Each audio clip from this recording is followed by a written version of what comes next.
They have spent long hours alone together. They exchange private emails. Their walk along the Rhone River in Geneva in January so unnerved hardline lawmakers in Tehran that they signed a petition fretting about the duo's unseemly intimacy. On Sunday, Secretary of State John Kerry flew to Switzerland to meet again with Mohammad Javad Zarif, the Iranian foreign minister who earned a Ph.D. in international law and policy from the University of Denver, to try to negotiate the very accord that Prime Minister Benjamin Netanyahu of Israel arrived in Washington that same day to denounce. As the deadline approaches for what could be one of the most important and divisive international agreements in decades, Mr. Kerry has become a driving force behind the complicated, seven-nation talks to limit Iran's nuclear program. But with so much at stake, Mr. Kerry's relentless negotiating style and determination to engage with Mr. Zarif have become part of the debate. To proponents of the emerging accord, Mr. Kerry's determination has made all the difference.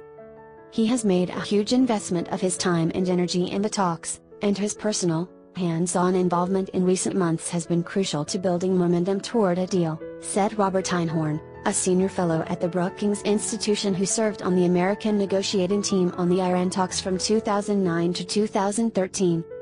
To critics, Mr. Kerry's eagerness is an open invitation for the Iranians to press for concessions as the talks enter the final stage. Ray Takei, a senior fellow at the Council on Foreign Relations and a former State Department expert on Iran, said that given Mr. Kerry's inordinate attention to this issue, there is an impression that he wants this agreement more so than the Iranians. When Mr. Kerry recently warned that the United States was prepared to walk away from the talks if the Iranians refused to compromise, that was not a claim that was taken with much seriousness in Tehran, Mr. Takei said. Continue reading the main story. Mr. Kerry's meeting with the Iranians on Monday in the Swiss lakeside town of Montreux will be his 8th negotiating session with them this year. It follows meetings in Geneva, Munich, Paris and Davos, Switzerland, which also had one-on-one sessions in which Mr. Kerry and Mr. Zarif, who call each other John and Javad, left their negotiating teams behind to convene alone. An agreement on Iran's nuclear program would be a momentous event in American-Iranian relations, and one that White House officials insist is the best hope for constraining Tehran's nuclear ambitions and easing decades of animosity between Iran and the United States. But critics fear the deal will merely defer the day when Iran becomes a nuclear weapon state, while prompting Arab nations to consider developing their own nuclear deterrent. An accord could also be a major accomplishment for Mr. Kerry, 71, who has logged more than 309 travel days in the past 2 years, but whose major achievement to date is an agreement that required President Bashar al-Assad of Syria to give up his chemical arms, and left him ensconced in Damascus while the casualty toll from the conflict has continued to soar. Mr. Kerry's intensive pursuit of a Middle East peace agreement ended in bitter recriminations between Israeli and Palestinian leaders, and he has little to show for his push to end the civil war in Syria. Continue reading the main story. In Ukraine, it is the Germans and French who have the lead. No American officials were present when a shaky ceasefire was reached in talks with President Vladimir Putin of Russia last month, and which Russia-backed separatists ignored by taking the town of Debaltseve. Mr. Kerry's relationship with Mr. Zarif is not unique. Mr. Kerry has invested heavily in his relationships with other foreign figures, such as Mr. Netanyahu and Sergei Lavrov, the Russian foreign minister, even when the payoff has not always been obvious. But Mr. Kerry clearly sees Mr. Zarif as a promising interlocutor at a time when conditions for a deal are better than they have been in years. Plummeting oil prices, economic sanctions and the Obama administration's willingness to allow Iran to retain a limited capability to enrich uranium have provided Tehran with an incentive to negotiate. Mr. Kerry's diplomatic efforts with Mr. Zarif began at the United Nations in September 2013. When an introductory meeting scheduled for 5 minutes lasted for half an hour and ended with the diplomats exchanging email addresses and phone numbers. The relationship, however, has not always been harmonious.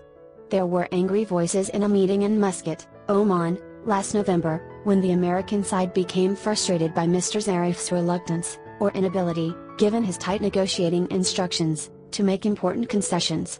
When the two sides were unable to surmount their differences later that month in Vienna, Mr. Kerry proclaimed that they had been brainstorming about new ideas and would seek a framework agreement by the end of March.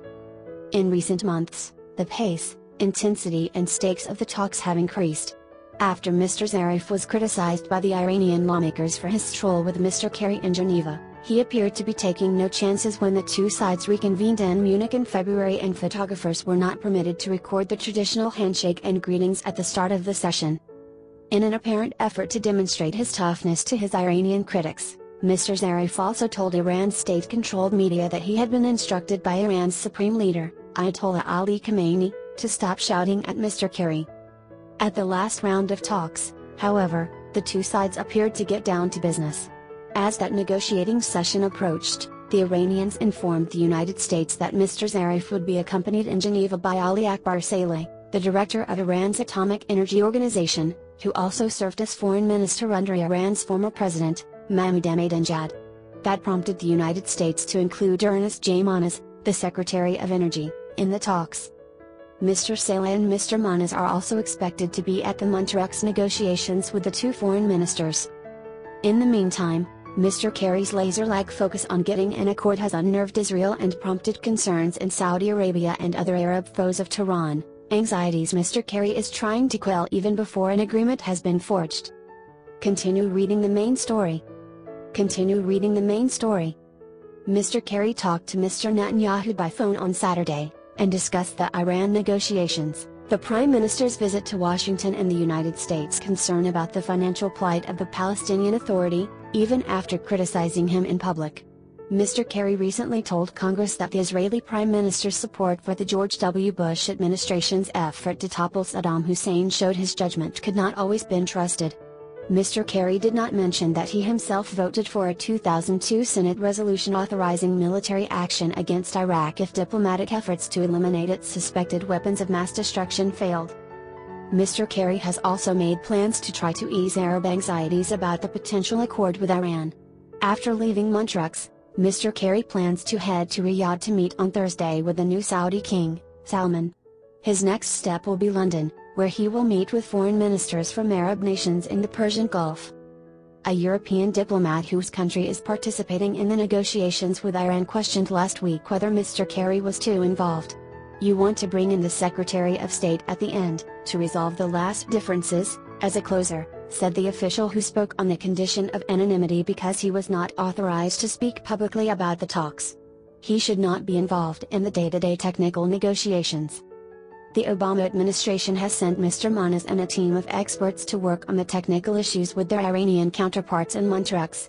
But the next few weeks are expected to see a series of marathon meetings between the two foreign ministers, and with the deadline fast approaching, nobody is expecting Mr. Kerry to hold back now.